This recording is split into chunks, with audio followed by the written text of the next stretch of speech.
Firstly, at the outset of the Mass, because we end today with Eucharistic adoration, and there's no opportunity for me to say this, it's been a pleasure to have Bishop Brennan celebrating Mass Monday, Tuesday, and Wednesday for us at 8 a.m., and then Bishop DiMarzio, Bishop Emeritus, to celebrate Mass for us yesterday.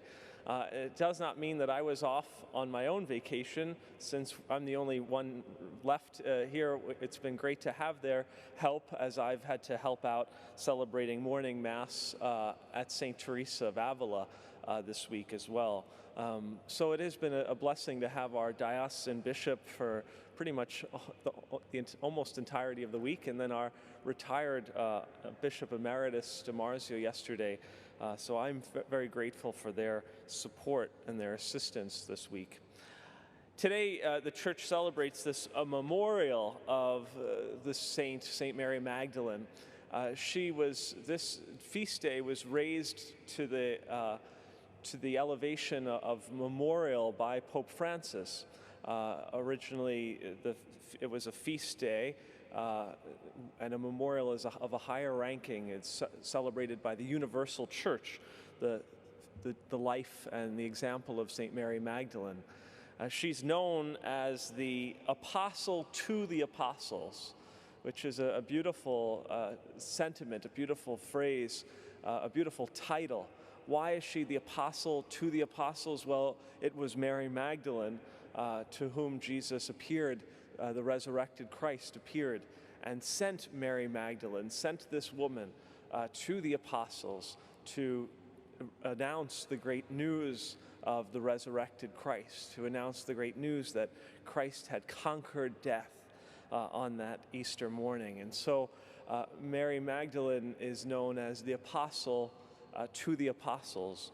But one thing that strikes me the most about Mary Magdalene is that, as I mentioned at the beginning of Mass, what an incredible example for each and every one of us of a conversion story.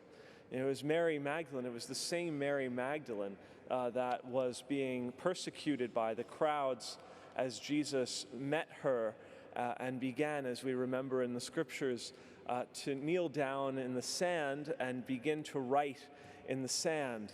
And as the scripture scholars would say, that Jesus was at the time writing out the sins of all those who were accusing Mary Magdalene of her committing the sin of adultery. And it was then Jesus who said, let he who has no sin cast the first stone. Jesus really came to the aid of Mary Magdalene. Jesus really came to support her in such a terrible time of persecution. Jesus had her side and forgave her. And it was then when Jesus approached Mary Magdalene as the crowds dispersed and said, "Has no one condemned you?" And she said, "No." He says, "Well, you too go and sin no more." That was her moment. That was her encounter with Christ. And from that moment, from that encounter with Christ, her life was changed completely. It was once she had that moment, that encounter with Christ, that her life was changed completely. And then she became one of the faithful followers of Christ. She became the one whom the resurrected Christ would appear to. This sinful woman was the one whom the resurrected Christ would appear to. This sinful woman, whom was being chastised by the crowds, would be remembered for all eternity in the sacred scriptures as the apostle to the apostles. What an incredible conversion, what an incredible story of salvation for Mary Magdalene, and what a desire it would be then for each and every one of us to have a similar conversion experience, a similar encounter with Christ that will change our lives forever. You know, all of the programs that the church runs, youth ministry and all of the different events, the different councils, the Eucharistic adoration, all of the things that pastors and parishes try to run. We have signed up the beautiful Augustine Institute called Formed, and all of the catechesis and the RCIA programs and the religious ed programs.